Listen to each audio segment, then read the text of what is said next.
Thank you Lord. दोस्तों जय मसीह। बेहद बेहद खुशी एपिसोड नंबर 10 आपके बीच ला पा रहा हूं। दोस्तों मैं समझता हूं कि मसीह की दया के लिए इस तरीके का अध्ययन आप लोगों के लिए और जहां कहीं पे भी हिंदी भाषा समझी जाती है उन सभी के लिए ये कॉन्सेप्ट बहुत ज़्यादा लाभदायक है, ऐसी आशा करता हूं।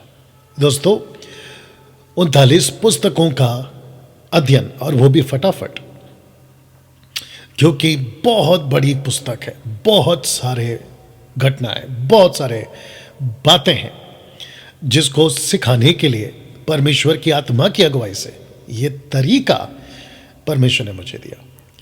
Quick study on 39 old testament books. दोस्तों देखते देखते हम पहुंच चुके हैं एपिसोड नंबर 10 में। आशा करता हूं कि आप सभी फेसबुक, यूट्यूब, इंस्टाग्राम, जहां कहीं से भी आप लोग मुझे देखते हैं, सुनते हैं, इसकी पिछली जितनी भी एपिसोड्स हैं 1 to 9, आशा करता हूं आपने उसको देख लिया होगा। अगर नहीं देखा है और पहली बार आपको ऐसा कुछ परिचित हो रहा है या ऐसा कुछ आपको दिखाई दे रहा है, तो मैं चाहता हूं आप लोग ज़रूर मेरे प्लेलिस्ट में जाइए। यूट्यूब पर अगर देख रहे हैं और फेसबुक पर देख रहे हैं तो रिकॉर्डेड वीडियोस या अपलोडेड वीडियोस उस पे जाके देख सकते हैं। दोस्तों कुछ बातें मुझे ऐसा लगता है कि आपको बतानी चाहिए। जिस बाइबल को हम जानते हैं, जिस बाइबल को मुहैया करवाया गया 16वीं सदी के बाद मसीह की दया के लिए, उस बाइबल को कहते हैं प्रोटेस्टेंट बाइबल। उसके पहले एक बाइबल चलती थी और अभी भी चलती है, उसको कहते हैं कैथलिक बाइबल। और इन दोनों के पहले जो रिसोर्सेस थे परमेश्वर को समझने का, उसको कहते हैं मूसा की किताबें, जहां से हमें पता चलता है परमेश्वर कौन है। उसके बाद नबियों की किताबें, भजनों की किताबें और इतिहास की किताबें। ऐसे करके हमको पता चलता है कि परमेश्वर कौन है। और उस वक्त जिसको कहते हैं पहली सदी, उस वक्त में जो मसीह लोग थे, जैसे आज हम मसीह लोग हैं, उनको समझने के लिए शास्त्रों का सहायता लेना पड़ता था। जी आपने बिल्कुल ठीक सुना, शास्त्रों का सहायता लेना पड़ता था। यीशु ने भी शास्त्रों का जिक्र किया है, पौलुस ने भी शास्त्रों का जिक्र किया है, यहूदियों ने भी शास्त्रों का जिक्र किया है। बट वो कितने थे? क्या वो 39 थे या उससे ज्यादा थे? वो अलग विषय है। तो जिसके चलते आप जब मुझे सुन रहे मैं प्रोटेस्टेंट नहीं, मैं कैथलिक नहीं हूं, मैं पेंटिकॉस्टल, कैरिस्मेटिक या जो भी डिनोमिनेशन, मैं वो नहीं हूं। मैं यीशु को मानता हूं, डंके की चोट पे बोलूंगा। मैं यीशु की बातों को जहां कहीं से भी बिल्कुल कॉन्टेक्स्ट में, जैसे पौलुस कहता है, और मैंने वचन को रखा है 2 Timothy chapter 2 verse 15, rightly dividing the word of truth. मैं उसके हिसाब से परमेश्वर को समझता हूं या परमेश्वर की बातों को समझता हूं। जैसे यीशु ने कहा, जो कि मैं रखूंगा, वो हर एक वचन जो परमेश्वर के मुख से निकलता है। आप लोग सोच रहे होंगे कि ये बातें मैं क्यों कर रहा हूं। जी, जैसे जैसे हम सीख रहे हैं, जैसे जैसे हम एजुकेट हो रहे हैं और जैसे जैसे हम डेप्थ में जा रहे हैं, गहराई में, बहुत सारी बातें खुलकर आ रही हैं, बहुत सारी बातों का प्रकाशन आपको और हमको मिल पा रहा है, जिसके चलते आपके दिमाग में यह रख लेना कि जिसको हम बाइबल कहते हैं, ग्रीक वर्ड या ग्रीक और लैटिन मिलाकर बिब्लिया, जिसका अर्थ होता है किताबें, बुक्स, उसको लेकर हम चल रहे हैं। You understood? या ये आपके दिमाग में आपको लेके चलना होगा। प्रोटेस्टेंट बाइबल गलत है ये नहीं कह रहा हूं, कैथलिक बाइबल गलत है ये भी नहीं कह रहा हूं, जूइश के हिसाब से जो बातें थी या लिखी गई थी उसको गलत कह रहा हूं ये भी नहीं कह रहा हूं, बिल्कुल नहीं। हमको जहां से नूह की किताबें या शहर की किताबें और भी बहुत सारी किताबें, जुबली, विजडम, मैकाबीस्ट, ऐसी बहुत सारी किताबें और जोसेफस के इतिहास को लिखने वाली किताबें, इन सभी जगहों से आपको जितना ज्ञान हासिल हो सकता है, लेकिन हर चीज को मिलाइए जैसा लिखा है, rightly dividing the word of truth. इन सब को मिलाकर और जो बातें समझ में आती है उसको लेके चलना है। और साथ ही साथ मेरी टीचिंग को और जो मैं खुराक आप लोगों को देता हूं मसीह की दया के लिए, उसको मिल्क ड्रिंकिंग क्रिश्चियन वालों को समझना थोड़ा कठिन हो जाएगा, जिसके चलते मैं ऐसे लोगों को कहना चाहता हूं कि बस सुन लीजिए और उसके बाद जैसे जैसे आपका ज्ञान बढ़ेगा आप बातों को समझ पाओगे और प्रभु के राज्य के लिए आप जो है चीज़ों को सीखते जाओगे। आशा करता हूं कि ये मेरी बात आपको समझ आ गई। बाकी बाइबल टीचर्स जो ऑनलाइन सिखाते हैं और वो सभी रॉन्ग डॉक्ट्रिन वाले, गलत टीचिंग वाले, उन सबको कहना चाहता हूं कि इस तरीके से आपको बाइबल को समझना होगा, परमेश्वर के बातों को समझना होगा। बहुत सारे ट्रांसलेशंस हैं, बहुत सारे वर्जन्स हैं, इन सब को समझना होगा। ओके, मुझे ऐसा लगता है कि एक बात आपको बता देनी चाहिए और वो ये है कि वो चाहे प्रोटेस्टेंट की बाइबल हो 66 बुक की, या कैथलिक की बाइबल हो जिसमें 14 किताबें ज़्यादा हैं, या फिर यहूदियों के हिसाब से जो शास्त्र है, ओके, या उनकी जो किताबें हैं, बाइबल भी बोल सकते हैं उसको, उसके हिसाब से आप परमेश्वर कौन है इसकी चित्र मत बनाइए, उसके हिसाब से मत बनाइए, क्योंकि परमेश्वर ने जितना देना था या जितना रखना था और जितनी पहचान अपनी करानी थी उनके हिसाब से कराई। लेकिन बाइबल से बाहर, कैथलिक बाइबल से बाहर, प्रोटेस्टेंट बाइबल से बाहर, यहूदियों की किताबों से बाहर, और जिन जिन लोगों ने जिस जिस घटना को लिखा है या रिकॉर्ड किया है, उन सब से बड़ा है परमेश्वर। ये भी दिमाग में रखिए, जिसके चलते कहता है कि बहुत कुछ है जो नहीं लिखा गया। डिटरनॉमी चैप्टर 29 वर्स 29, व्यवस्था विवरण 29-29, बहुत कुछ है जो नहीं लिखा गया है। जितना रिवील किया गया है या जितना प्रकट किया गया है वो हम सब कुछ सीखने के लिए है। ओके, तो ये बातें मैं आपके दिमाग में रखना चाह रहा था, या बहुत ज़रूरी है दोस्तों, जैसे आप एजुकेट होते हैं ना, बहुत ज़रूरी है। चलिए दोस्तों, हम पहुंच चुके हैं एपिसोड नंबर 10 में। कुछ अनाउंसमेंट्स हैं और मैं चाहता हूं कि आपको वो मैं रखूं, जल्दी से रखूंगा दोस्तों। ऑनलाइन साउंड डॉक्ट्रिन चर्च के हिसाब से ऊपर देख लीजिएगा, मसीह मंथन बैठक इन दी ऑनलाइन चर्च एवरी संडे शाम 7:30 बजे फेसबुक और यूट्यूब पर आप लोगों के लिए हम लाइव आते हैं। आवाज़ की दिक्कत आ रही है, टेक्निकल एरर्स है, हम जितना प्रयास कर सकते करिएगा, लेकिन जो जुड़ते हैं मसीह मंथन बैठक, मसीह जनता और फॉलोअर्स, सब्सक्राइबर्स, आप लोगों से रिक्वेस्ट है कि धीरज बनाए रखें। आप लोगों को जब लगता होगा ना कि आवाज़ नहीं आ रही है, तो इसका मतलब ये नहीं है कि हमने ऑन करके छोड़ दिया, नहीं, हमारी टीम उसके ऊपर काम करती रहती है। वायर चेंज करना, ठीक करना, वो चलता रहता है, कम से कम 10-15 मिनट तो वो चलते रहता है। उसके बाद हमें कोशिश करने तक की आवाज़ आए तब तक हम नहीं छोड़ते, ठीक है ना, तो उसका भी ध्यान रखेंगे ना दोस्तों। मसीह मंथन बैठक किन बातों को लेके चलता है, तो सबसे पहला ये वाला कॉन्सेप्ट, यीशु जैसा जीवन जीते थे अपने 3.5 साल के जीवन में, वैसा ही हम भी जीते। तो यीशु ने लूसीफर से कहा कि लिखा है कि मनुष्य केवल रोटी से नहीं परंतु हर एक वचन से जो परमेश्वर के मुख से निकलता जीवित रहेगा। और डिटरनॉमी 8:3 का सहारा लेकर यीशु मसीह लूसीफर को कहते हैं। तो यीशु का जो जीवन शैली था वो वचन था, और वचन ही उनका जीवन जीने का तरीका था। तो जिसके चलते पौलुस ने भी इस बात को कहा तिमोथी को।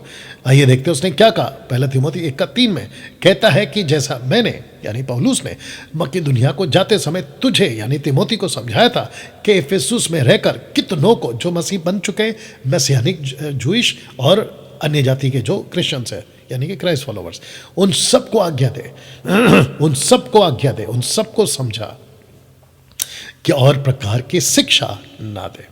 Teach no other doctrine. तो जिसके चलते दोस्तों हम भी यही करते हैं।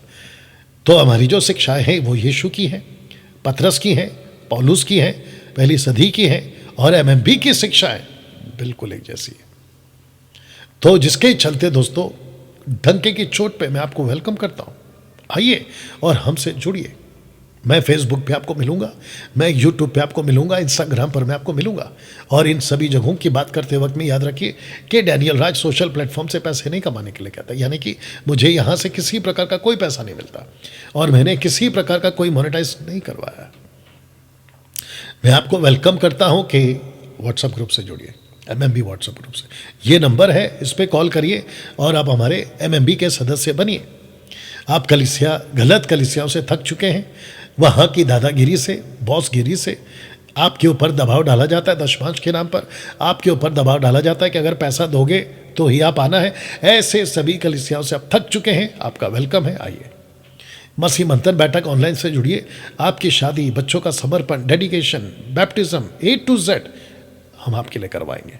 ओके, तो उसी बेस पे मैं आपको वेलकम करता ना। दोस्तों मैं जानता हूं कि मसीह मंथन बैठक, मसीह जनता और खरी शिक्षा वाले आप में से बहुत सारे लोग हैं जो मुझे सपोर्ट करते हैं एज अ मंथली सपोर्टर के रूप में। बट मैं चाहता हूं कि और भी बड़ी तादाद में आप लोग आगे आए, क्योंकि ये काम बहुत बड़ा है और इसको बहुत आगे तक लेके जाना है। जिसके चलते हम आने वाले दिनों में यानी कि 2024 में बहुत सारी योजनाओं के साथ हम आगे बढ़ने वाले हैं, जिसके लिए पैसा बहुत लगने वाला है। तो मैं चाहता हूं कि एज अ मंथली सपोर्टर रकम कितना छोटा है बड़ा, इससे कोई फर्क नहीं पड़ता। और याद रखिए कि लालच से नहीं देना है और ना ही किसी प्रकार के दबाव से देना है, आपको देना है अपनी मर्जी से ना। दोस्तों एक मुंबई के लिए एक अच्छी योजना के साथ हम आ रहे हैं और आ चुके हैं, और जिसको मैं समझता हूं अभी तक 4 हफ्ते की सभा जूम पर हम कर चुके हैं। तो आपके ठीक स्क्रीन के ऊपर आप देख सकते हैं कि हर बुधवार, एवरी वेडनेसडे, मुंबई के लोगों के लिए हर बुधवार रात 9 बजे, याद रखिए रात 9 बजे 9 PM according to Indian standard time, only for Mumbai cuts, हम जूम पर हाउस चर्च चलाते हैं। देख लीजिए, हम जूम पर हाउस चर्च चलाते हैं और ये सिर्फ और सिर्फ होगा मुंबई करके लोगों के लिए, जैसा लिखा है। तो आप मेरे साथ एवरी वेडनेसडे रात को 9 बजे आप जूम पर मेरे साथ जुड़ सकते हैं, जितने भी मुंबई से। ओके डैनियल भाई, हमको इसका लिंक कैसे मिलेगा? तो लिखा है कि कांटेक्ट करें जूम लिंक के लिए इस नंबर पर, और फिर ये आपको जांचेंगे, आपको परखेंगे क्या मसीह हो कि नहीं। नंबर 1 जिब्रिश वाली कॉन्सेप्ट क्लियर है, ऐसे डॉक्ट्रिन जिसको कहते हैं मसीह की सिद्धांत वाली बातों को क्लियर करेंगे। उसके बाद आपको जो है ये जूम लिंक दे देंगे। या तो आप ये भी कर सकते हैं, खास करके सुमन वैद ये नंबर उठाती हैं, खास करके आप इनको बोल सकते हैं कि मैं फॉलोवर हूँ एमएमबी का, डैनियल राज को मैं सुनता हूँ, आप मुझे उनका, मैं मुंबई से हूँ, आप मुझे उनका ये दे दीजिए जूम लिंक। वो समझ जाएगी और आपको दे देगी। ओके, बदलापुर, थाने, कल्याण, अंबरनाथ, वेरार, वसई, मीरा रोड, इस तरफ बैंड्रा, अंधेरी, सेंटा क्रूज, उस तरफ वाशी, नवी मुंबई, मानकुर और एकदम कोना, कुलाबा और चेंबूर तक, इन सब को मैं वेलकम करता हूं। खास करके मसीह मंथन बैठक की जो चर्च है मुंबई के अंदर, उनको भी वेलकम करता हूं कि आप हर बुधवार मेरे साथ जुड़े। बहुत कुछ सीख रहे हैं, और कल यानी कि अभी मैं जब रिकॉर्ड कर रहा हूं, आप जब मुझे सुन रहे तो आज है ये मंगलवार, यानी कि कल बुधवार है। उसके बाद जब ये 2 हफ्ता पुराना हो जाएगा तो उसको इग्नोर करिएगा, लेकिन हर बुधवार मैं चाहता हूं कि जूम पर आप लोग मेरे साथ में जुड़े। आशा करता हूं कि आप ये बात को समझ गए। वाह दोस्तों, इन सभी जगहों पर हम कॉन्फ्रेंसेस करने जा रहे हैं। मसीह मंथन बैठक साउंड डॉक्ट्रिन की कॉन्फ्रेंसेस करने जा रहे हैं। तो मैं चाहता हूं कि आप लोग इसको पॉज करके पढ़ लीजिएगा। 25 दिन का लगातार कॉन्फ्रेंसेस होगा। ट्रैवल हम करेंगे 10,000 किलोमीटर हमारी टीम के साथ में। तो जिसके चलते दोस्तों आप ये पहले देख लीजिएगा कि Mumbai to Vyara Gujarat root ऐसा होगा और किलोमीटर देख लीजिए। उसके बाद में व्यारा टू दिल्ली किलोमीटर देख लीजिएगा। उसके बाद में दिल्ली टू लुधियाना ये देख लीजिएगा। लुधियाना टू शिमला ये देख लीजिएगा। शिमला टू उत्तर दिनाजपुर वेस्ट बंगाल में आता है, उसको देख लीजिएगा। दिनाजपुर टू सिलीगुड़ी उसको देख लीजिएगा। सिलीगुड़ी तो अंबिकापुर वेस्ट छत्तीसगढ़ में। उसके बाद अंबिकापुर टू खैरागढ़ ये भी छत्तीसगढ़ में। फिर खैरागढ़ टू रांची यानी कि झारखंड, और रांची से मेदिनीपुर और मेदिनीपुर से कोलकाता वेस्ट बंगाल, और फिर वहाँ से वापस मुंबई आएंगे। और आखिरी का जो गोवा है उसको हम 1 हफ्ते के बाद बाय फ्लाइट मैं जो है वहाँ पहुँचूँगा। तो दोस्तों ऐसे कर कर हम जो है ये पूरे सफ़र को करने वाले हैं। तो जिसके चलते लिखा है कि 25 दिन में 10,000 किलोमीटर का यात्रा हम करने जा रहे हैं ना। इन सभी जगहों पर मैं पीछे जा रहा हूँ। इन सभी जगहों पर अगर जिस किसी को भी लगता है कि मुझे आना है डैनियल भाई, आपसे मिलना है, तो मैं चाहता हूं कि आप लोग इस एड्रेस पर मुझे मिलने आए। गुजरात से, दिल्ली से, लुधियाना से, शिमला से, उत्तर दिनाजपुर से, सिलीगुड़ी, अंबिकापुर, खैरागढ़, रांची, मेदिनीपुर, कोलकाता, गोवा, मैं चाहता हूं कि आप लोग मुझे यहां पे मिलने आए। तो जिसके चलते होगा क्या कि आप लोगों को फेस टू फेस आपको मैं मिल पाऊंगा। साथ ही साथ दोस्तों मैं चाहता हूं कि आप में से जिस किसी को भी लगता है कि इस कॉन्फ्रेंसेस के लिए खर्चा बहुत होने वाला है, और आप मुझे सुनते और जानते हैं कि पैसे के मामले में डैनियल राज कैसा है, या बहुत स्ट्रिक्ट सतर्क करता है, करवाता है और रहता है। जिसके चलते आप में से अगर किसी को बोझ है कि इस कॉन्फ्रेंस के लिए आपका कुछ पैसा रकम आप देना चाहते हैं, यहां तक पहुंचना चाहिए, और जिसके चलते आपका पैसा हम इस मिशन ट्रिप में लगा सकते हैं, मैं चाहता हूं कि आप जरूर आगे आए। कैसे दें डैनियल भाई? आपको इस नंबर पे फ़ोन करना है, इस नंबर पे, और यहाँ से फिर आपको बाकी डिटेल्स दी जाएगी। ऑनलाइन देना है, कैसे भेजना, ये सारी चीज़ें। ओके, चलिए दोस्तों, आशा करते हैं कि आप ये बात को समझ गए ना। दोस्तों मैं चाहता हूँ कि जहाँ पे हमारी ऑफिस है Mumbai Naigaon, physically face to face अगर किसी को लगता है कि डैनियल भाई आपसे हम सीखना चाहते हैं, हफ्ते में 2 घंटे का बिब्लिकल क्लास हम शुरू करने वाले हैं।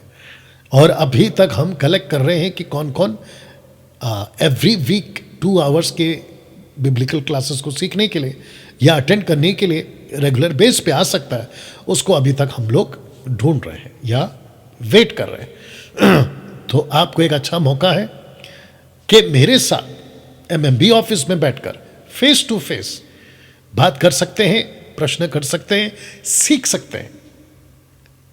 ऐसा एक रास्ता हमने आप लोगों के लिए खोल रखा है। तो जिसके चलते एंट्री फीस नहीं है, किसी प्रकार का कोई भी फीस नहीं। साथ ही साथ अगर किसी को लगता है कि डैनियल भाई आपके सामने बैठकर कुछ टॉपिक पे चर्चा कर सके, नॉट इन अ डिबेट वे, चर्चा कर सके बिल्कुल शांति से, दूसरे डिनोमिनेशन या दूसरे डॉक्ट्रिन के लोगों की बात कर रहा हूं, आप आइए, कॉल करिए और फिर एक टाइम फिक्स करेंगे। उसके बेस पे आप लोगों से बातें की जाएगी। ओके, तो बहुत सारी बातें हैं, बहुत सारी चीज़ें हैं जो मैं समझता हूं कि आप लोग उसको सीख सकते हैं। तो अगर आप इंटरेस्टेड हैं, इच्छुक हैं, तो मैं चाहता हूं कि आप ये प्रोसेस को लेकर चलें। वाह, अब पहुंच गए हैं एपिसोड नंबर 10 पर, जिसके लिए मैं सिखाने के लिए बहुत उत्साहित हूं दोस्तों, बहुत ठहराव के साथ। लेकिन कॉन्सेप्ट है 39 पुस्तकों का फटाफट अध्ययन। लेकिन बहुत ठहराव के साथ बातों को समझाते हुए आप लोगों को मैं सिखाऊंगा। तो सबसे पहला प्रश्न मेरा ये, क्या आप तैयार हैं? आप जो सीख रहे हैं, आपका नोटबुक, आपका पेन, आपका बाइबल, आपका पानी का बोतल, क्योंकि अब यहां से कम 1 घंटे का सिलसिला चलेगा, तो मैं चाहता हूं कि सब लेके रेडी रखें और आपके घर का आसपास का माहौल को आप मेक श्योर करें कि आप डिस्टर्ब ना हो, खास करके बच्चों से या फैमिली मेंबर से। चलिए दोस्तों, एपिसोड नंबर 10 में आज जो आप सीखोगे उसको रखने से पहले एपिसोड नंबर 9 पर क्या क्या हुआ था आपको अगर देखा है तो प्रेज गॉड, अगर नहीं देखा है तो मैं जल्दी से आपको बता दूं कि एपिसोड नंबर 9 में अध्याय नंबर 12 में मूसा की जर्नी स्टार्ट हो चुकी थी। और ऐसा करते करते बाप का घर छोड़कर आगे कैसे बढ़ा, मिस्र पहुंचा, जिस देश की वादा किया था कनान। और मैंने आपको 2 बातें रखी थी, एक है प्रसिद्ध देश, दूसरा है प्रतिज्ञा का देश। तो अब्राहम को परमेश्वर पहले प्रसिद्ध करवाता है और जो पहले से प्रसिद्ध है उनको बीच में रखता है और उनसे संपर्क करवाता है, वो चाहे मिस्र हो, इजिप्ट, वो चाहे फिलिस्तीन हो उस वक्त का, और फिर उसके बाद में जहां पर अब्राहम पहुंचता है जिसको कहते हैं कनान। और फिर हमने अंत कैसे किया था एपिसोड नंबर 9 में लूत की 2 बेटियों की घटना के साथ। और मैंने कहा था कि उस घटना से परमेश्वर का कोई लेना देना नहीं, कोई लेना देना नहीं। और जितने भी लोग सवाल उठाते हैं ना कि देखो इनकी बाइबल में ऐसा हुआ, देखो वैसा हुआ, बकवास। लूत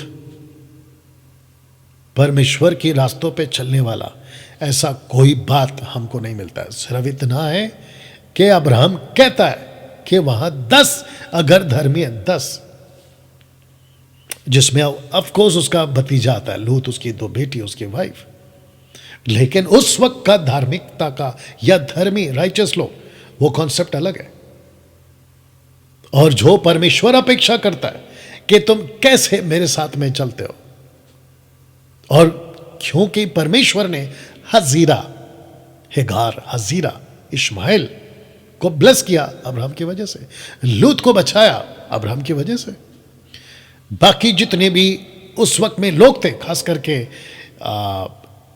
जब हम पहुंचते हैं अबीमेलेक के पास, जहां पे अब्राहम प्रार्थना करता है और उनके बच्चे नहीं होते थे देश में, उन औरतों के इसकी प्रार्थना की वजह से बच्चे हुए, तो वो प्रार्थना भी सुनी गई क्योंकि अब्राहम के वजह, क्योंकि जो अबीमेलेक और उस वक्त का जो फिलिस्तीन था वो बहुत राइचस था, ऐसा कुछ नहीं है, वो मूर्ति पूजक थे, लेकिन अब्राहम की वजह से ब्लेस किया, जो कि आगे आप लोग सीखेंगे। ओके, तो दोस्तों ये था एपिसोड नंबर 9। अब बात कर रहे हैं एपिसोड नंबर 10 की, और बात करते हैं यहां से।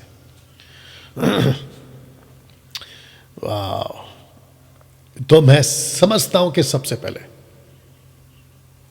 अब्राहम अपने जीवन का, जिसको कहते हैं the first biblical battle in the valley of Siddim, या जिसको मैं आगे रखूंगा हिंदी में, ठीक है ना। और इसकी घटना और ये सब कुछ होने के पीछे मकसद है या हुआ था क्योंकि लूत जो अब्राहम का भतीजा है वो बंधुआई में जा चुका था, वो बंधुआई में जा चुका था।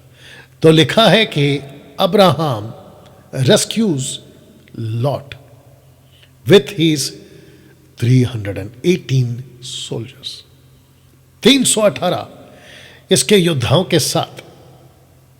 और लिखा है कि वेल ट्रेन्ड, जिनको अच्छे से तैयार किया गया, जो अब्राहम के वंशज में ही पैदा हुए थे, 318 लेकर ये चलता है।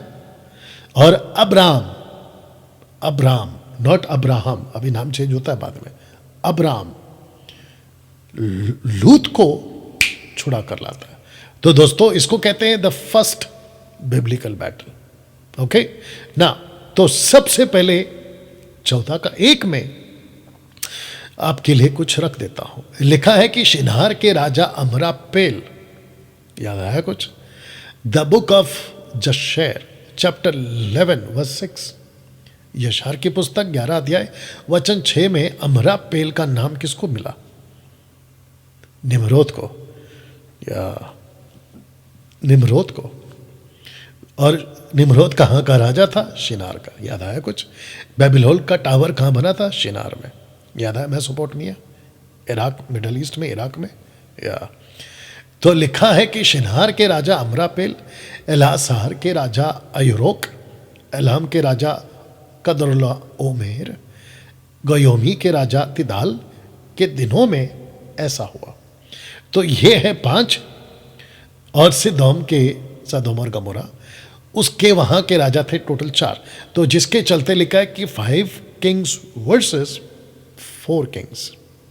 आप जब पढ़ोगे तो आपको मिल जाएगा। दोस्तों, चित्र का सहारा मैंने इसलिए लिया है। तो लिखा है कि वचन 3 में इन 5 ने सिद्धीम नाम तराई में जो खारे ताले के पास है एका किया। तो इन 5 राजाओं ने सिद्धीम नाम तराई में, सिद्धीम ये देख लीजिएगा, वैली ऑफ सिद्धीम। तो यहां पे उन्होंने एकजुट हुआ और कहा कि युद्ध करेंगे। और ऐसा युद्ध करते करते ये पहुंचे सदोम और गमोरा, क्योंकि उसी पट्टे में आता था, यानी कि उसी लाइन में आता था। तो दोस्तों, लिखा है कि उत्पत्ति 14 का 11 में, मैं सब शॉर्ट में ले रहा हूं, लिखा है कि तब वे सदोम और अमोरा के सारे धन और भोजन वस्तु को लूट लाट कर चले गए। और जिसके अंदर आपको पता चलेगा कि अब्राहम का जो भतीजा है वो भी चला गया। तब एक जन जो भागकर बच निकला था, उसने जाकर इब्री अब्राहम को समाचार दिया। दोस्तों, पहली बार अब्राहम को इब्री, इंग्लिश में हिब्रू, इब्री ये नाम मिला। आपको और एक बात बता देता हूं और मैंने ऑलरेडी बताया, लेकिन फिर से याद दिला देता हूं कि जब ऊपर से भाषा की गड़बड़ी हुई थी, उसमें अब्राहम नहीं था, उसमें नूह नहीं था। बहुत सारे लोग पूछते हैं कि शुरुआत की लैंग्वेज जिसको कहते हैं जेनेसिस चैप्टर 11 का वर्स 1 में 1 लैंग्वेज एंड 1 स्पीच, वो कौन सी है? वो ये है हिब्रू। क्यों? क्योंकि अकॉर्डिंग टू याशार, जशेर की किताब के हिसाब से, याशार की पुस्तक के हिसाब से, जो टावर बना रहे थे वो निम्रोद था। निम्रोद के 6 लाख लोग थे जो 3 ग्रुप में थे, याद आ गया आपको। उनके बीच में भाषा में गड़बड़ी हुई और वहां से लोग फैले।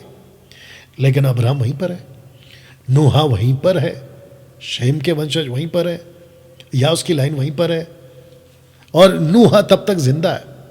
यह 350 साल का जीवन उसने और बिताया था, 600 और 350, 950 साल। याद आ गया? तो लैंग्वेज थी हिब्रू। तो हम क्या कह सकते हैं कि जब परमेश्वर ने आदम को बनाया, तो आदम से जो भाषा में बात करता था, या आदम परमेश्वर से बात करता था, वो थी हिब्रू। वाह, वो थी हिब्रू। अद्भुत है नहीं? या अच्छा डैनियल भाई, और एक आपके मन में अगर प्रश्न आ रहा है तो मैं बोल दे रहा हूं, मैं समझता आ भी रहा होगा। ठीक है, प्रश्न ये है कि आदम और हव्वा को परमेश्वर ने कौन सी उम्र में बनाया? कौन सी उम्र में बनाया? आपको एक छोटा सा कनेक्शन दूंगा जो बहुत पहले दिया था, शायद आपको याद आ जाएगा। परमेश्वर यीशु का पहला चमत्कार क्या था? पानी से दाखरस। और वो कौन सा दाखरस था? वो दाखरस था जिसको प्रधान ने जब चखा तो उसने कहा कि बाप रे, ये ऐसा दाखरस है जिसको बनने के लिए बरसों लगते हैं। और यीशु ने उसको ऐसे बनाया। अब मैं इसका कनेक्शन आदम से क्यों ले रहा हूं, या आदम का कनेक्शन इससे क्यों ले रहा हूं? पानी का दाखरस है, क्योंकि परमेश्वर ने आदम को परफेक्ट बनाया था अपने स्वरूप और अपनी समानता में। और यहां पे बिल्कुल साफ लिखा है कि परमेश्वर ने मनुष्य बनाया, परमेश्वर ने परमेश्वर नहीं बनाया। आजकल कुछ मूर्ख टाइप के लोग, आप समझ गए मैं किसकी बात कर रहा हूं, जी हां, परेशान आत्मा या उसके जैसे और भी लोग हैं, कहते हैं कि परमेश्वर ने अपने स्वरूप और अपनी समानता में बनाया, लेकिन मुझे वहां एक लाइन कोई निकाल के बता दे। इन लोगों को ओपन चैलेंज है कि जहां पे लिखा हो कि परमेश्वर ने अपने स्वरूप और अपनी समानता में परमेश्वर बनाया, ऐसा लिखा हुआ मिल जाए। बल्कि वहां पे बिल्कुल साफ लिखा है कि परमेश्वर ने अपने स्वरूप अपनी समानता में नर और नारी को मनुष्य के रूप में बनाया, मनुष्य, मैनकाइंड। तो आते हैं टॉपिक पे, क्योंकि इसका विषय बहुत बड़ा है, फिर कभी बनाऊंगा इसके ऊपर वीडियो। और वो सभी जो कहते हैं ना कि परमेश्वर ने इंसान को परमेश्वर बनाया, यानी कि आदम को परमेश्वर बनाया, वो जब वीडियो बनेगा तो उनके मुंह पे तमाचा बनेगा वो, या ये बात तो पक्की है। एनीवे, आदम को परफेक्ट बनाया। आदम को स्कूल जाने की जरूरत नहीं थी, अद्भुत है नहीं? उसको किसी प्रकार की किताब नहीं पढ़ना था भाषा सीखने के लिए। उसको क्रिएट ही ऐसा किया था कि वो सब समझ गया था। जैसे पानी का दाखरस परफेक्ट बन गया था, जिसको बनने के लिए बरसों लगते हैं, सीखने के लिए बरसों लगते हैं, ऐसे दे दिया। जैसे पतरस को जब अन्य भाषा यानी कि ग्लोसा ला लिया, ग्लोसा जब उसके ऊपर आया तो वहाँ के लोग ताज्जुब हो गए, बोला ये तो गलीली है, लेकिन इनके मुंह से हमारी मातृभाषा वो भी इतना फ्लुएंट कैसे आ रहा है, सटीक कैसे आ रहा है? ये परमेश्वर का काम है। ओके, तो दोस्तों वो लैंग्वेज थी हिब्रू, इब्री। तो पहली बार 14:13 में पहली बार मूसा कहता है अब्राहम के बारे में, कहता है कि वो इब्री था। याकूब तक इब्री, यूसुफ तक इब्री, हिब्रू, मोसेस तक 430 साल की गुलामी, हिब्रू, इब्री। उसके बाद भी वही सिलसिला चला, लेकिन परमेश्वर ने एक अद्भुत बात करी पवित्र आत्मा के दिनों के लिए। उसने कहा, यीशु ने कहा एक्ट चैप्टर 1:8 में उन्होंने कहा कि जब पवित्र आत्मा आएगा, यरूशलेम, यहूदिया, समरिया, पृथ्वी के कोने तक जाना। कैसे जाएंगे? लैंग्वेज तो आती नहीं है।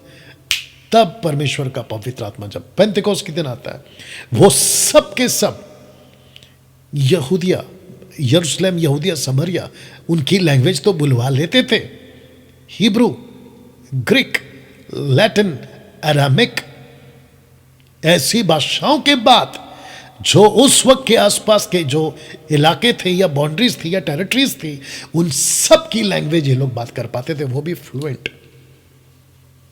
क्योंकि यीशु ने कहा था मरकुस 16:16 में, जो विश्वास करे बपतिस्मा ले उसी का उद्धार होगा। वचन 17 में, उन सबको मैं एक गिफ्ट दूंगा और उनकी निशानी होगी कि they will speak in languages, not language, languages, भाषाओं में प्लूरल। ग्लोसा, ग्लोसो ला लिया। आजकल का जो चल रहा है ना, राबा राबा शबा शबा, लाबा लाबा, अल्लाह रखा, बकवास, ये नहीं है। और ना ही इसको कभी बोलना, ना ही इसको कभी बोलना। और जो बोलते हैं बंद कर देना, बोलना तुरंत बंद करिए। और साथ ही साथ, अब टॉपिक निकला तो बोल दूं, ऐसे लोगों को भी सुनना बंद करो जो रबा रबा शबा शबा बोलते हैं। ये गलत आत्मा का शिकार हो गए। पहला यूहन्ना 4:1, जॉन बिल्कुल साफ कहता है कि हर एक आत्मा की प्रतीति मत करो। डैनियल भाई, उनकी टीचिंग तो बहुत अच्छी लगती है, उनकी प्रीचिंग तो गजब की है, उनके फॉलोवर्स भी गजब की है। अरे भाई, वही तो कह रहा हूं, जो व्यक्ति धोखे में है उस व्यक्ति को पता तक नहीं है कि वो धोखे में। यही तो यीशु ने कहा कितनी बार का, सावधान रहो, सावधान रहो ताकि तुम बरमाए ना जाओ। सावधान बोले कि नहीं बोले? मत्ती 14:24, माफ करना 24:24, 24 मैथ्यू नहीं बोले? Even the elected one will be deceived. सोच के देखिए आप। तो ये लोग गलत आत्मा का शिकार हो गए, उनको एहसास तक नहीं है। जो रबा रबा शबा शबा, डैनियल भाई, इनके द्वारा तो चमत्कार भी होते हैं। ले भाई, चमत्कार तो शैतान भी करता है। और आपको किसने कहा कि चमत्कार सिर्फ चर्चों में होता है? आपको किसने कहा कि चमत्कार सिर्फ इनकी सभाओं में होता है, मेगा चर्चों में होता है? आपको किसने कह दिया कि चमत्कार सिर्फ इनके क्रूसेड्स में होते या इनकी कन्वेंशन या फिर कॉन्सर्ट्स में होते हैं जो वर्शिप कॉन्सर्ट के नाम पे चलाते हैं लोग? चमत्कार चर्च के बाहर भी हो रहे हैं आजकल।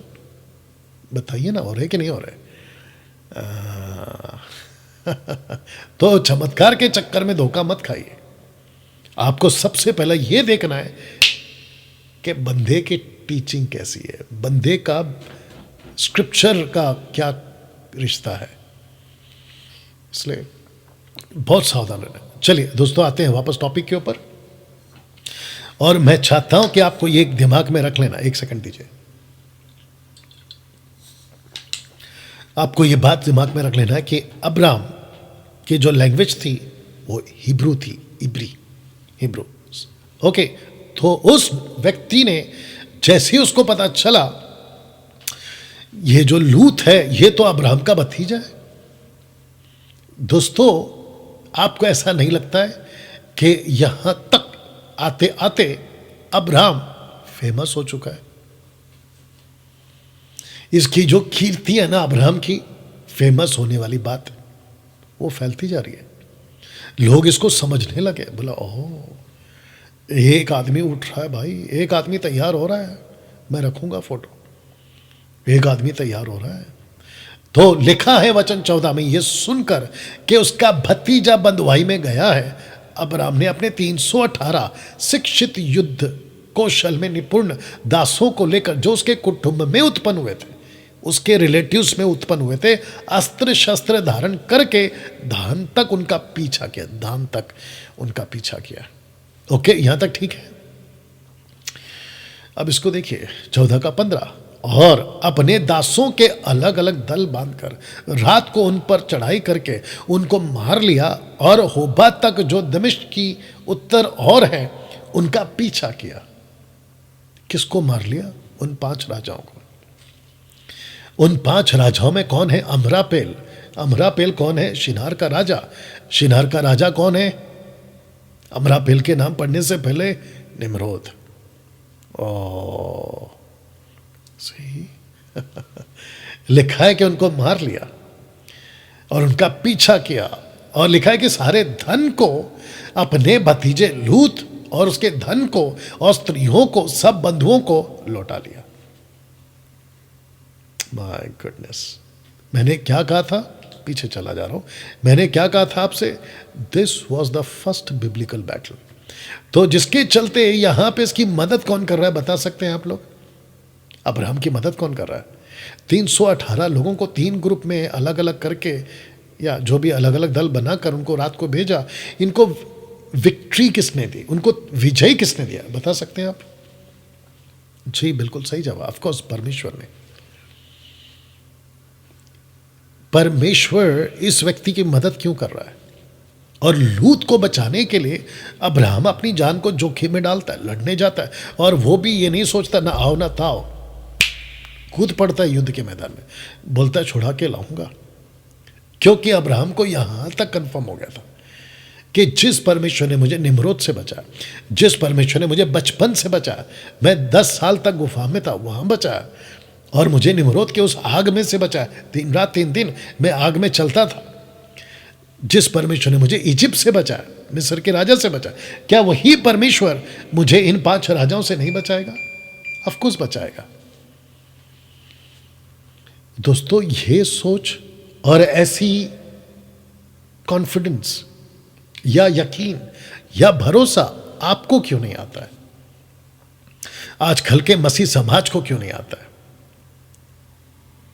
जैसी तकलीफ आती है आप हिल जाते हो, जैसी कोई परेशानी आती है आप हिल जाते हो, आपका फाउंडेशन पूरा डगमगा जाता है, टूट जाता है, और फिर आप ढूंढने लगते हैं कुछ ऐसे पास्टरों को या ऐसे पावरफुल सेवकों को, आपके हिसाब से, हमारे हिसाब से नहीं। आपको लगता है कि इसके पास प्रार्थना करने से मेरा प्रॉब्लम सॉल्व हो जाएगा। ए भाई, आपका प्रॉब्लम एक ही व्यक्ति इस प्लैनेट पे दूर कर सकता है, और वो है परमेश्वर, यहोवा। वाह, कैसा लग रहा है दोस्तों? लूत को लौटा के लेके आया। थोड़ा सा पिक्चर बनाइए दिमाग में, थोड़ा हेल्प करिए मुझे, ठीक है ना, और साथ दीजिएगा। जैसे लूत को पता चला होगा कि भाई अब तो मैं बंधुआई में चला गया, मेरी वाइफ, मेरे दोनों बेटियां, अब तो हम बंधुआई में चले गए, अब हमारा भविष्य खत्म, हमने गलत शहर को चुनाव कर लिया, अब हमको बचाने के लिए कोई नहीं आएगा और हमारी हालत खराब। लेकिन उसको जैसे ही पता चला कि उसका चाचा अब्राहम टुकड़ुक टुकड़ुक टुकड़ुक 318 घोड़ों के ऊपर उसके सैनिक आ रहे हैं, टुकड़ुक टुकड़ुक टुकड़ुक, और वो 5 राजा जिनकी सेना लाखों में हो सकती है। सोच के देखिए, लूत को वहां पर पता चल गया होगा कि जो मेरा चाचा है यानी कि अब्राहम, जिस परमेश्वर को वो मानता है, उसके भरोसे पे वो निकला है, तो उसका परमेश्वर उसको विजय जरूर देगा। सोच के देखिए, 5 राजा जो युद्ध लड़ते लड़ते जीतते जीतते आ रहे, उनका कॉन्फिडेंस कितना पीक पर होगा, कितना हाई होगा, जो कि अब्राहम का यह पहला बैटल है, फर्स्ट बैटल, और क्या विजय दिया। देखिए कैसा लगा दोस्तों ना। जब यह सब कुछ हो चुका होता है, लिखा है कि अब्राहम मीट्स मेल्किसदक, जिसको हम कह सकते हैं कि न्यू टेस्टमेंट का, नए नियम का यीशु मसीह। वाह, इसको बोल सकते हैं कि क्या योजना है परमेश्वर की। बोला, अब्राहम मैं चाहता हूं कि तू जो ये पहला युद्ध जीत कर आया, मैं चाहता हूं कि मैं तेरे को पर्सनली आके मिलूं, मैं तुझे पर्सनली आके मिलूं। यीशु मसीह जो मेल्किसदक के रूप में शालेम का राजा, यानी कि यरूशलेम से जो राजा है, शांति का राजा मेल्किसदक आता है और अब्राहम को 2 चीज देता है, एक रोटी और दूसरा दाखरस, ब्रेड एंड वाइन। वाइन से मेरा मतलब वो नहीं है जिसमें अल्कोहल है, बिल्कुल नहीं, क्योंकि परमेश्वर अपने वचन को कॉन्ट्रडिक्ट नहीं करता है। ओके। और जैसे ही अब्राहम, ओके डैनियल भाई, क्या अब्राहम भूखा था? बिल्कुल नहीं। क्या उसके सैनिक भूखे थे? बिल्कुल नहीं। अरे भाई, उनके पास में लूट का माल है। लेकिन कनेक्शन देखिए इसका, क्योंकि अब्राहम के द्वारा एक नया राष्ट्र तैयार होने वाला था, और वो राष्ट्र था इज़राइल, यहूदियों का। तो जिसके चलते परमेश्वर प्लेटफॉर्म तैयार करना चाह रहा था। बोला कि जिस दिन मेरा बेटा प्रत्यक्ष रूप में जब प्रकट होगा, पौलुस जैसे लोगों को इसका प्रकाशन मिलेगा, तो जिस महायाजक का, यानी कि यहोवा का महायाजक, जिसका नाम होगा मेल्किसदक, जिसका ना बाप है ना मां है, उसको जब वो प्रीच कर रहे होंगे या बात कर रहे होंगे, तो वो होगा यीशु, जिसके ऊपर मैं वीडियो बना चुका हूं। मेल्किसदक कौन है डिटेल में, यीशु मसीह, इनकारनेशन जिसको कहते हैं, of Jesus Christ. Old testament में कहां कहां यीशु है, इन सब की जिक्र ओल्ड टेस्टमेंट में की है, और मैं उसकी वीडियो बना चुका हूं। ट्राइयून गॉड की वीडियो देख लीजिएगा, कम से कम 7, 8, 9 एपिसोड बनाया मैंने ट्राइयून गॉड के ऊपर, बहुत डिटेल में, जबरदस्त डिटेल में बनाया हूं। अगर नहीं देखा तो देख लीजिएगा, यूट्यूब में जाकर प्लेलिस्ट में जाके चेक करिए, या तो टाइप कर लीजिएगा कि triune God thought by teaching by Daniel Raj, जो भी है। Okay, Abraham meets Melchizedek. Okay ना दोस्तों, मेल्किसदक के बारे में 3 जगहों पर जिक्र है, जहां तक मेरी नॉलेज है 3 जगहों पर जिक्र है। एक है अभी वाला उत्पत्ति, ऑफ कोर्स उत्पत्ति 14 अध्याय, जेनेसिस 14 में, भजन संहिता 110 में, और इब्रानियों किताब 7वें अध्याय में। ये तीनों जगह पे आपको जो है मिल जाएगा। और दाऊद खुद भी ये बात को कहता है, और कॉन्टेक्स्ट में अगर आप 110 का ऊपर से पढ़ोगे तो यहां पे बात हो रही है यीशु की ही। ओके, तो आप उसको देख लीजिएगा ना दोस्तों। चित्र को पहले ठीक से देख लो और ये वचन पढ़ लो। वचन 20, उत्पत्ति 14 का 20 कहता है, धन्य है परम प्रधान ईश्वर, ईश्वर हिंदी शब्द है ये, हिब्रू में थियोस, ओके, ईश्वर जिसने तेरे द्रोहियों को तेरे वश में कर दिया। मैंने क्या कहा था आपसे कि जब यहां पे वो जीत कर आ रहा है तो उसको विजय किसने दिया होगा? परमेश्वर ने। तो जिसके चलते यहां पर लिखा है कि मेल्किसेदेक खुद कह रहा है, जिसने तेरे द्रोहियों को तेरे वश में कर दिया, तब अब्राहम ने उसको सबका दशमांश दिया। बोला ओके मेल्किसेदेक जी, आप परमेश्वर के याजक हैं और दशमांश, बहुत ध्यान से सुनिएगा, याजक से मेरा मतलब है महायाजक, ठीक है ना। अब्राहम ने अपना दशमांश महायाजक को दिया। अब्राहम ने अपना दशमांश, मैं फिर बोल रहा हूं, पेंटिकोस्टल वालों, कैरिस्मेटिक वालों, दशमांश के नाम पे लूट मचाने वालों, इंडिपेंडेंट चर्च वालों, और तुम जितने भी लोग जो ये स्कैंडल चला रहे हो, स्कैम चला रहे हो, उन सबको बोलना चाहता हूं कि अब्राहम ने अपना दशमांश हाई प्रीस्ट को दिया था, महायाजक को दिया था। और जिसके बाद मलाकी के तीसरे अध्याय में, तीसरे अध्याय, दूसरे अध्याय, पूरी मलाकी की किताब में जिस दशमांश का जिक्र है ना, वो भी महायाजक को देने की दशमांश की बात हो रही है। वहां पे नहीं लिखा है कि तुमने दशमांश चर्च में दिया, नहीं, लिखा है कि महायाजकों का जो भवन था, जिसको कहते हैं कि भंडार, जहां से महायाजक और याजक, खास करके लेवी के गोत्र के लोग जो अपना खाना खाते हैं, वो भंडार में तुम इजरायलियों ने, तुम यहूदियों ने अपना अपना दशमांश वहां पे नहीं दिया है। ये है कॉन्सेप्ट, ये है तरीका दशमांश का, और यही कानून था परमेश्वर का कि दशमांश तुमको देना, इजरायलियों को कहा, याजकों को, और याजक दशमांश देंगे, दशमांशों का दशमांश महायाजकों को। तो अब्राहम ने दशमांश दिया महायाजक को। आजकल क्या चल रहा है, आई बात समझ में? और आपको नहीं लगता है कि आप लोग दशमांश के नाम पे उल्लू बनते जा रहे हो? और ये जो सो कॉल्ड है ना सेवक लोग, आप उनकी नजर आपके पॉकेट पे है। वो सबसे पहला कैलकुलेट करते हैं कि चर्च में 10, 15, 20, 100, 50, 200, 300, 400 जो भी मेंबर्स आते हैं, उन सब की नौकरी कौन सी है, उनकी नौकरी के हिसाब से फिर पूछते हैं आपकी तनख्वाह कितनी है, तनख्वाह के हिसाब से फिर वो कैलकुलेट करते हैं कि ओके आपकी तनख्वाह 20,000 है तो ताइद बनता है 2,000, आपकी तनख्वाह 1 लाख है तो ताइद बनता है 10,000, और फिर उसके बाद आपके ऊपर रखा जाता है एक प्रकार का योक, यानी कि जुआ गर्दन पर।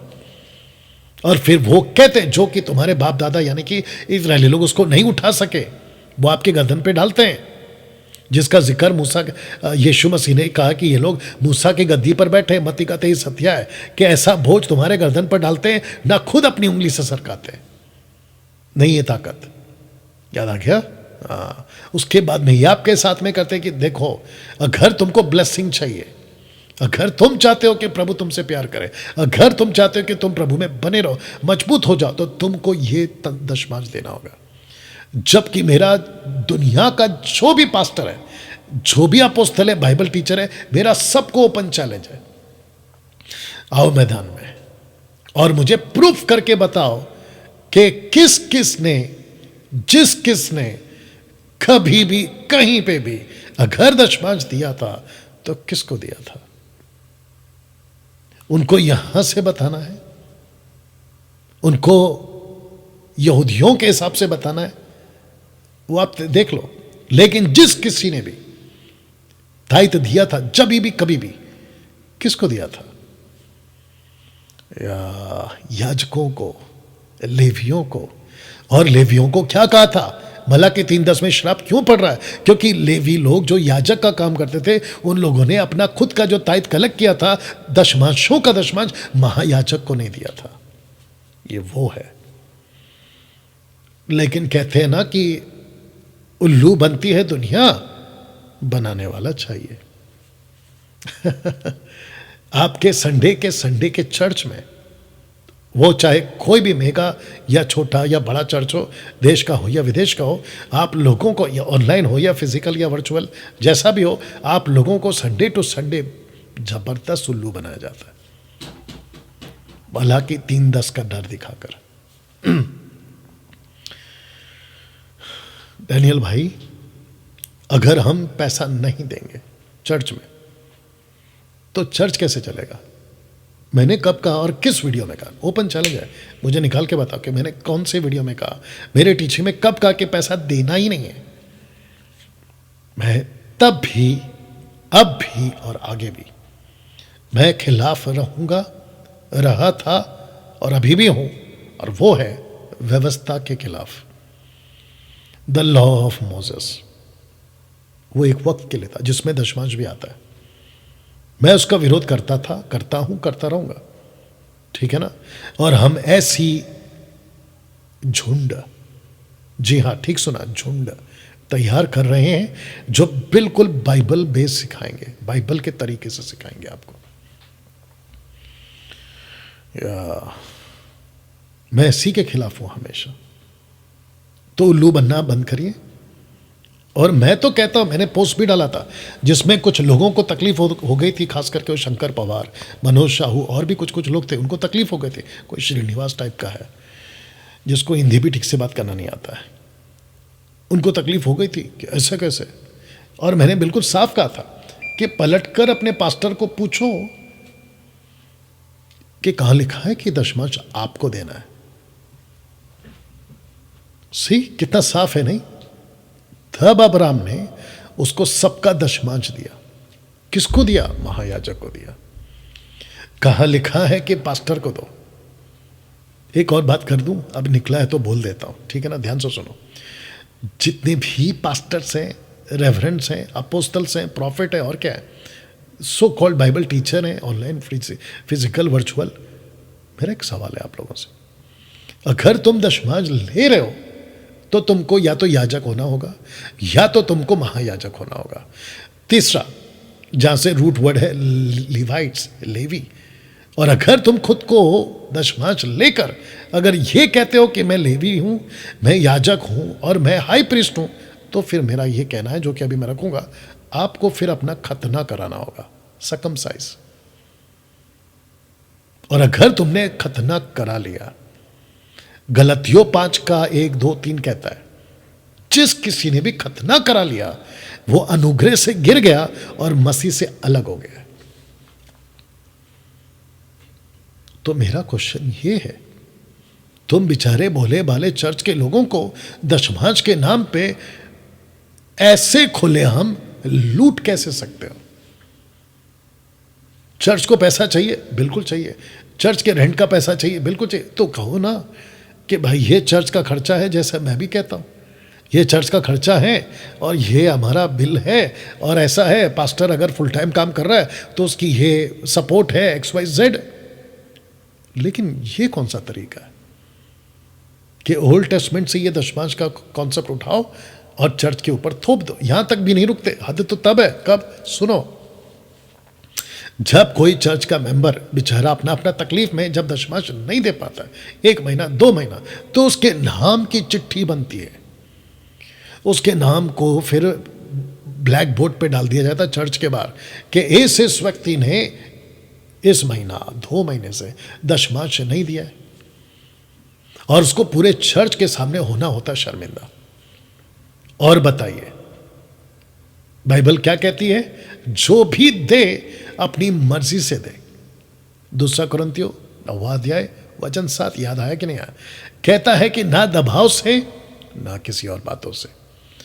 तो मेरा क्वेश्चन ये है कि ये जितने भी चर्च के आजकल के सेवक लोग हैं, ये पैसे के क्षेत्र में अपने अपने लोगों पर इतना दबाव डालते क्यों है? मैं किसी से बात कर रहा था, मुंबई की वो बहन है, नाम नहीं बताऊंगा, वो कह रही थी कि कोई गॉस्पल सिंगर है मुंबई का, उसको मिला, यहाँ तक ठीक था, सब कुछ हुआ, और वो बंदा गॉस्पल सिंगर मेरे हिसाब से तो वो कुछ भी नहीं है, और ना ही परमेश्वर के हिसाब से। न्याय के दिन पता चलेगा। मैं कोई नहीं होता किसी का फैसला करने वाला, लेकिन मेरे को सब पता है कहाँ से आया, क्या करके आया। ठीक है ना। तो वो कहता है कि आपको देना सीखना है, आपको देना चाहिए, तो टीचिंग दिया जा रहा है देने के ऊपर, देने के ऊपर। देने से मतलब है दशमांश। बताइए, जब कोई चर्च में, मुझे नहीं पता मैं इस टॉपिक पर इतना क्यों बात कर रहा हूँ, बट कुछ ना कुछ तो मकसद है पवित्र आत्मा का। जब चर्च के लोग तरक्की नहीं कर रहे होते, उनका बिजनेस लॉस हो जाता है, नौकरी चली जाती है, उनका हेल्थ इशू हो जाता है, उनके घर पे कोई दिक्कत आ जाए, उनका कर्जा बढ़ने लगता है, तो चर्च के पास्टर के पास में एक ही टॉपिक होता है कि तुम दशमांश नहीं दे रहे हो, इसलिए तुमको ये प्रॉब्लम है। बताइए। तो फिर मेरे दिमाग में एक बात आ रहा है, कहाँ से लाते हो ये बकवास की टीचिंग, कहाँ से लाते हो? क्योंकि इसमें तो नहीं है, लूसीफर की टीचिंग है ये। और साथ ही साथ में पौलुस ने तुम जैसों के बारे में साफ बोला है। रोमियों की किताब उसका 16 अध्याय वचन 17 में कहता है कि पेट के सेवकों से सावधान रहो। ये वो लोग हैं पेट के सेवक, पेटू सेवक, पेटू सेवक। Be careful. एनीवे, क्योंकि दशमांश का मेरा टॉपिक नहीं है, बहुत जा सकता हूँ, बहुत बोल सकता हूँ, ठीक है ना। ये कुछ कुछ टॉपिक्स है जो मेरे को जिसको कह सकते कि छेड़ दिलाते हैं, क्योंकि बड़ा गुस्सा भरा मेरे अंदर ऐसे लोगों के लिए जो गड़बड़ करते हैं ना टीचिंग को। पौलुस कहता है कि भला होता कि ये लोग काट डाले जाते। एनीवे, सकमसाइज की बात हो रही थी वो। एक है दशमांश, दूसरा है अन्य भाषा यानी जिब्रिश, तीसरा है लेइंग हैंड्स, पवित्र आत्मा के नाम पे मजाक, और भी 2-3 टॉपिक जोड़ सकते हैं। खुद को पापा बुलाना, पैर छुलवाना, और महिलाओं को पास्टर बनने ना देना या सेवा करने ना देना। ये कुछ ऐसे टॉपिक्स हैं जिसको लेकर मैं बड़ा छिड़ जाता हूं इन लोगों के ऊपर कि कैसे तुम ये गड़बड़ कर रहे हो, कैसे गड़बड़ कर रहे हो। एनीवे, तो दोस्तों, लिखा है कि अब्राहम ने अपना दशमांश दिया महायाजक को। ये चित्र देख लो, क्योंकि मुझे आगे भी जाना है। लिखा है कि अब यहां से एक नया योद्धा का युग तैयार होता है, युग तैयार होता है, और वो है इब्री अब्राहम। इब्री अब्राहम। तो इसकी पहचान यहां से बदल जाती है। जो आसपास के जितने राजा थे ना, उनके अंदर आ गई कपकपी, दहशत। बोला ओके, एक आदमी ऐसा है जिसका नाम है इब्री अब्राहम, हिब्रू लैंग्वेज वाला। इसका परमेश्वर इसके साथ रहता है। ना तो इसको वेपन चलाने आता है, ना इसके पास में कोई ऐसे युद्ध के कुछ है, लेकिन बंदा जीत गया, और ऐसे लोगों से जीत गया जो फेमस थे उन दिनों में। सोच के देखिए। तो इन सब के पीछे मकसद क्या है? इन सब के पीछे मकसद एक ही है, क्योंकि परमेश्वर को अब्राहम के द्वारा एक नया राष्ट्र तैयार करना था। तब जाकर यह बात मैं आपके बीच में रख रहा हूं। दोस्तों, अभी तक कैसा लग रहा है? ओके, तो लिखा है कि अब्राहम जब भारी नींद में, पहला पोस्टर देख लीजिएगा, और ये रहा अब्राहम, जो कि मुझे जितना आपको मैं समझा सकता था समझाने के लिए मुझे जो चित्र मिला है वो आपके बीच में रख रहा। लिखा है गुलामी से आजादी तक। उत्पत्ति 15:12 लिखा है कि जब सूर्य अस्त होने लगा तब अब्राहम को भारी नींद आई, और देखो अत्यंत भय और अंधकार ने उसे छा लिया। तो इसको ऐसा कह सकते हैं, दोस्तों ध्यान से सुनिएगा, इसको ऐसा कह सकते हैं कि अब्राहम, जिसको मैंने अभी यहां पे कहा कि इसका एक नया युग तैयार हो रहा है, तो जैसे ही ये हुआ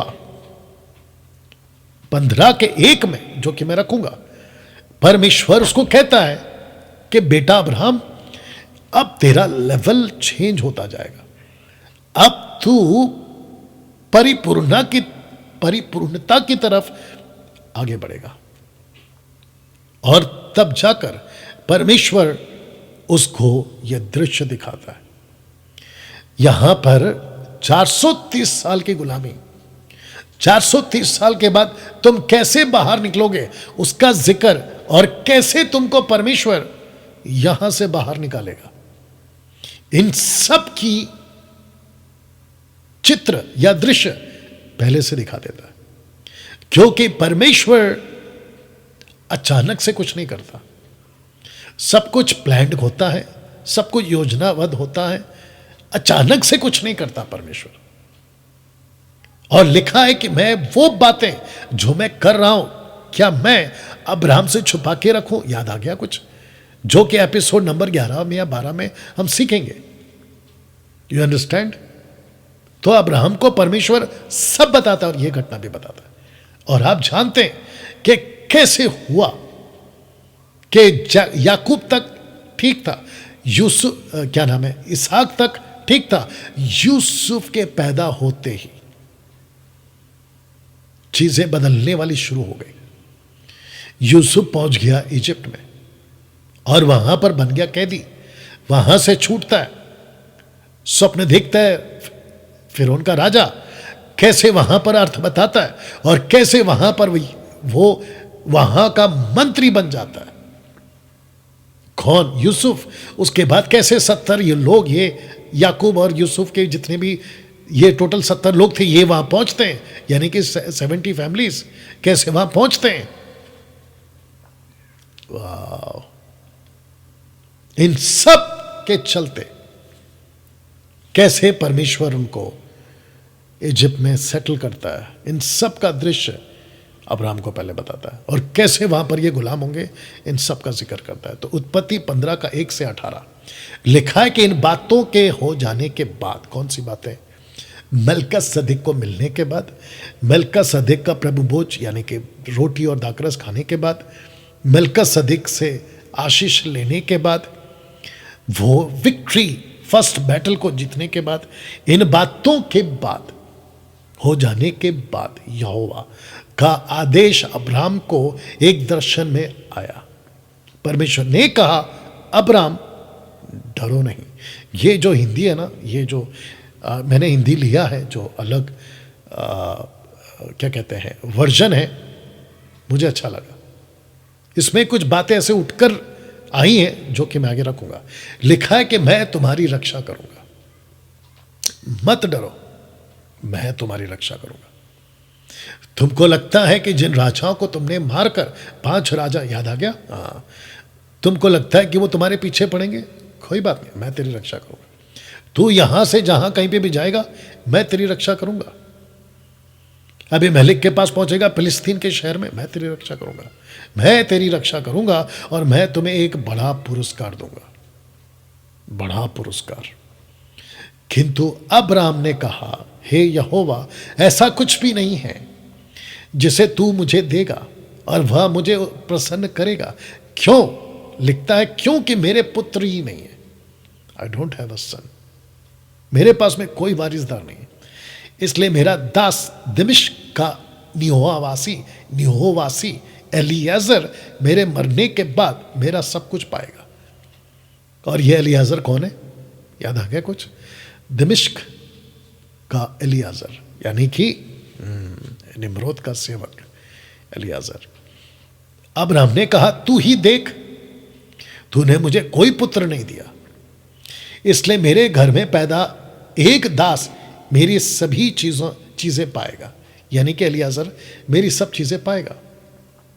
वचन 4, तब यहोवा ने अब्राहम से बातें की और परमेश्वर ने कहा, तुम्हारी चीजों को तुम्हारा ये दास नहीं पाएगा, तुमको एक पुत्र होगा, तुम्हारा पुत्र ही तुम्हारी चीजें पाएगा। इसका मतलब है कि इनहेरिटेंस यानी कि तुम्हारी संपत्ति का वारिसदार एलियाजर नहीं होगा, तुम्हारे पुत्र का वारिसदार, माफ करना, तुम्हारा संपत्ति का वारिसदार तुम्हारा पुत्र होगा। योर ओन सन, तुम्हारा खुद का बेटा जिसको तुमने पैदा किया ना। दोस्तों, वक्त का भी ध्यान रखते हुए, क्योंकि मुझे पता है कि काफी टाइम हो रहा है, कोई नहीं, आपको सीखना है, लेकिन है ना, हाँ, या सीखना है आपको इसको रोक कर भी बाद में भी देख सकते हो, वो आपके ऊपर है, बट अगर एक साथ में सीख लोगे तो बेहतर है, क्योंकि पूरा पिक्चर क्लियर हो जाएगा। दोस्तों, इसको पढ़ते पढ़ते आपके दिमाग में प्रश्न नहीं उठ रहा है कि परमेश्वर इतना वक्त क्यों लगा दिया आपने? ऑलमोस्ट 25 साल, अब्राहम को बेटा देने में ऑलमोस्ट 25 साल। इसके पीछे का लॉजिक क्या है? यीशु को पृथ्वी पर लाने के लिए लग गए 2000 साल। जब से मूसा की बात कर रहा हूं, उसके पहले के 2000 अगर गिनेंगे तो 4000 साल हो जाएगा, ठीक है ना? 4200 साल बोलेंगे आप लोग। अब्राहम से दाऊद तक, दाऊद से बंदी होने तक, बंदी से यीशु तक, 14 यहां पे 3-14 है, जो कि होते कितने? 42 का मतलब क्या है? 42 जनरेशंस, यानी कि 42 पीढ़ी, और एक पीढ़ी को कितना गिनेंगे? 100 साल, तो 4200 साल। इतना लंबा गैप क्यों? वो छोड़िए, यीशु को उठा लिए गए, ऑलमोस्ट 2024 हो रहा है अभी तक यीशु नहीं आए, बताइए, जबकि बाइबल कहती है कि वो आने वाले हैं, अगर आपको याद होगा। वाह दोस्तों, कैसा लग रहा है? इन सब का गैप है, लंबा लंबा गैप है। इसलिए धीरज रखो, परमेश्वर अपना काम करेगा। ओके, तो लिखा है कि तेरा खुद का एक बेटा होगा, वचन 5। तब परमेश्वर अब्राहम को बाहर ले गया।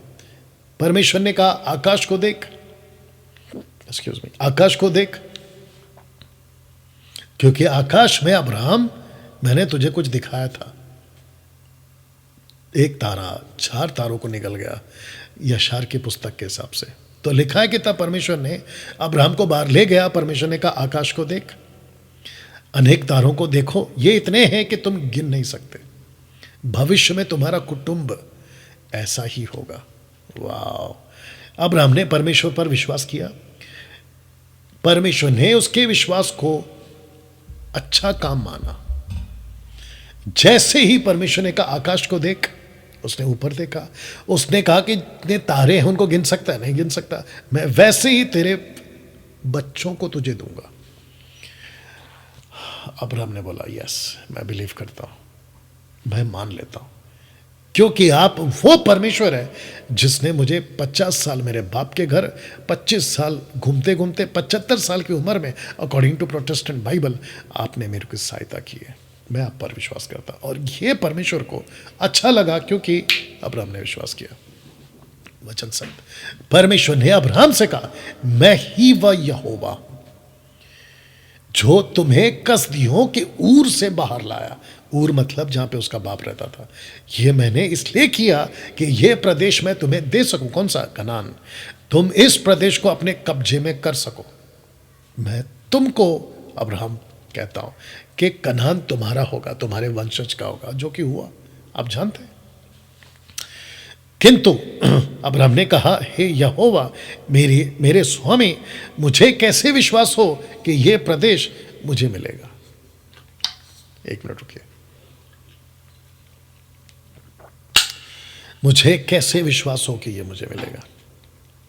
वचन 9, परमेश्वर ने अब्राहम से कहा, हम लोग एक वाचा बांधेंगे, हम लोग एक वाचा बांधेंगे।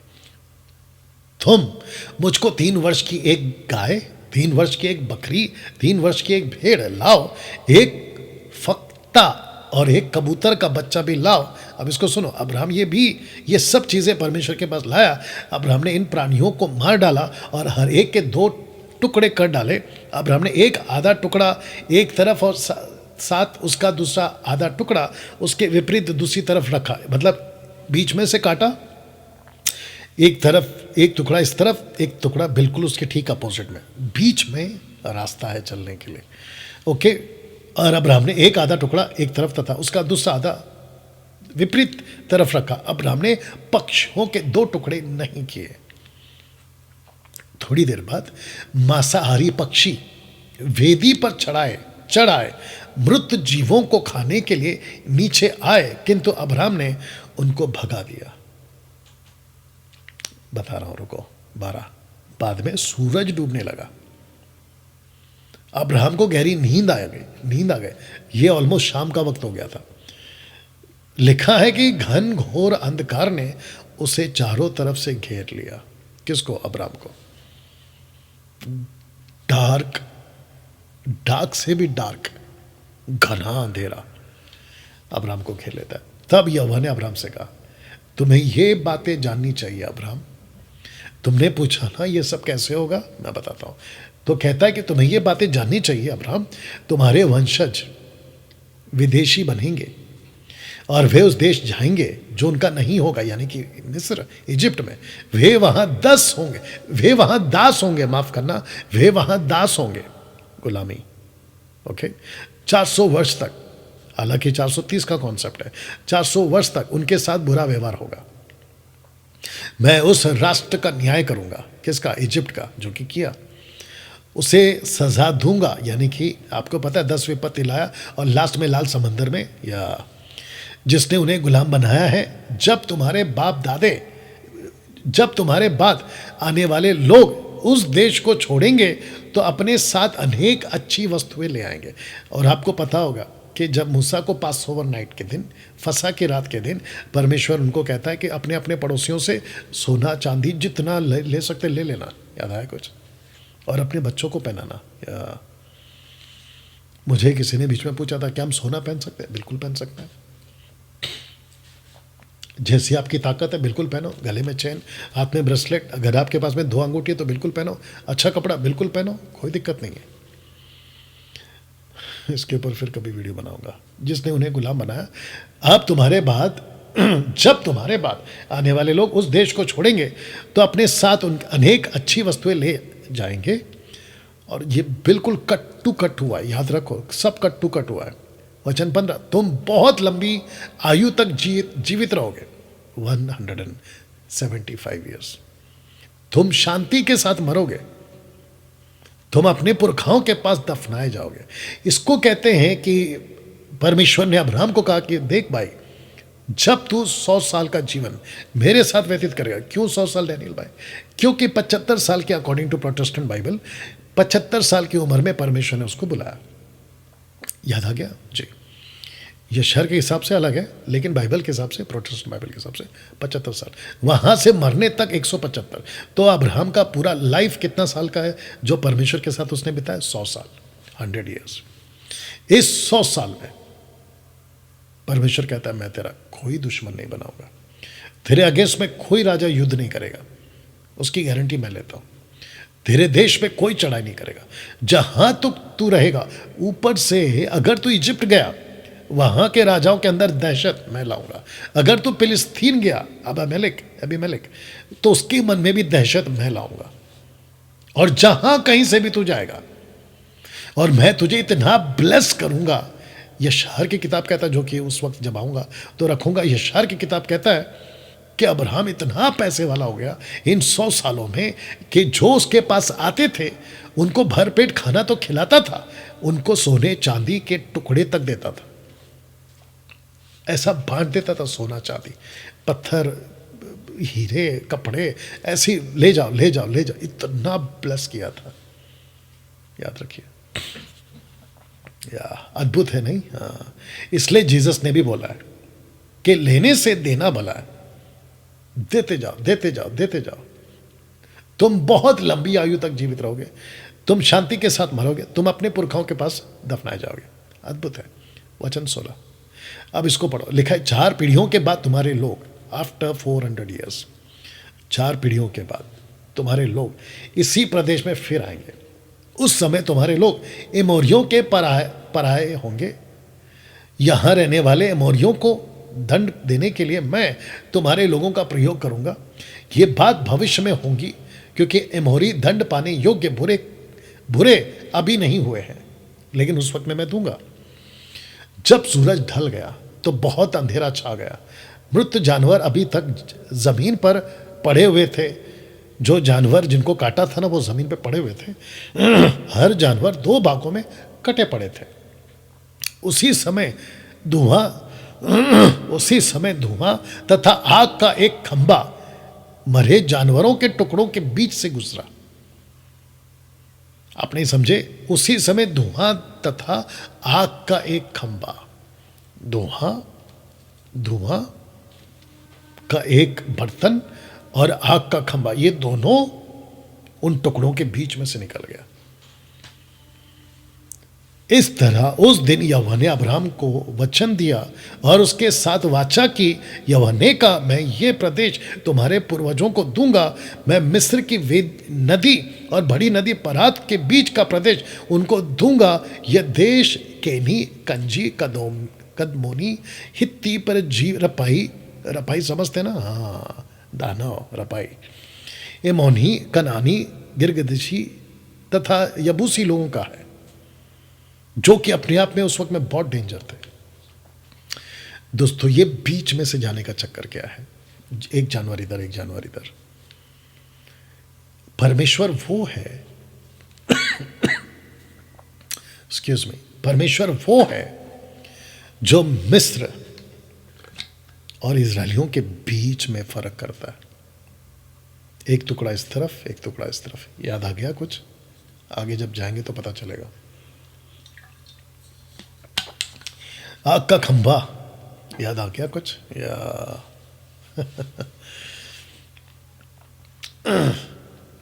दोस्तों, जैसे ही परमेश्वर ये वादा करता है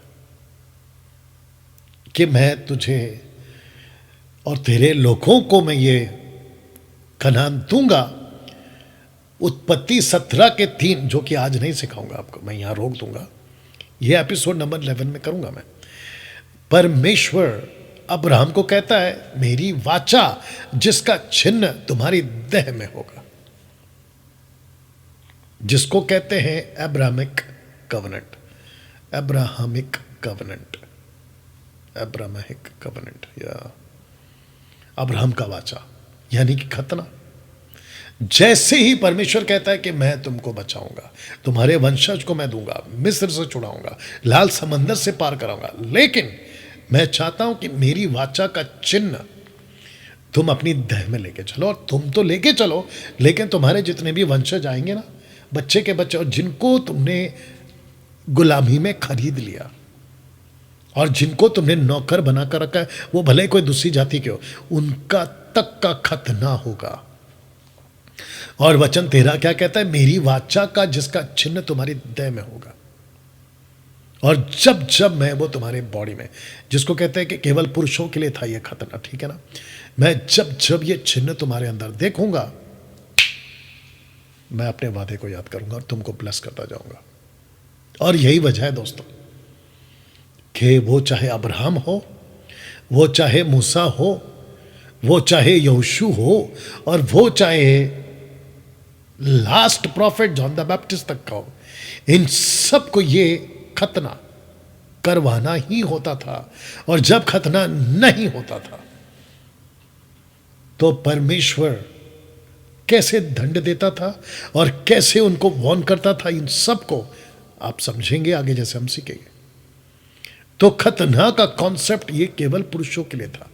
और जब कोई पूछता है ना कि ओल्ड टेस्टमेंट में लेडीज लोग, महिलाएं, वुमेन्स एक बड़ा रोल प्ले करते हुए क्यों नहीं दिख रही हैं, उसकी वजह यही है क्योंकि जो खतना होता था वो पुरुषों का होता था, कि यानी कि मेल बॉयज का होता था, मेल चाइल्ड का होता था।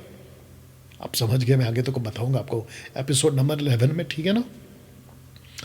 तो जिसके चलते महिलाओं को उस वक्त में सेवा का उतना तवज्जो नहीं था। लेकिन न्यू टेस्टमेंट में एपिसोड 11 में जब आप सीखोगे ना ये वाला कॉन्सेप्ट, तो न्यू टेस्टमेंट में महिलाओं का, पुरुषों का खतने की जरूरत नहीं है, क्योंकि यीशु का जब खतना हुआ तो पौलुस कहता है कि उसमें तुम्हारा भी खतना हो गया। वाह! चलिए दोस्तों, इसी स्लाइड के साथ एपिसोड नंबर 11 में मैं कंटिन्यू करूंगा। और इस वीडियो से आपने बहुत कुछ सीखा होगा एपिसोड नंबर 10 से। आशा करता हूं कि आप खुद तो सीखेंगे, दूसरों को भी एजुकेट करेंगे और ये वीडियो को खूब शेयर करेंगे। चलिए दोस्तों, मिलते हैं एपिसोड नंबर 11 में। अपना ख्याल रखें, प्रभु आपको आशीष दे। जय मसीह।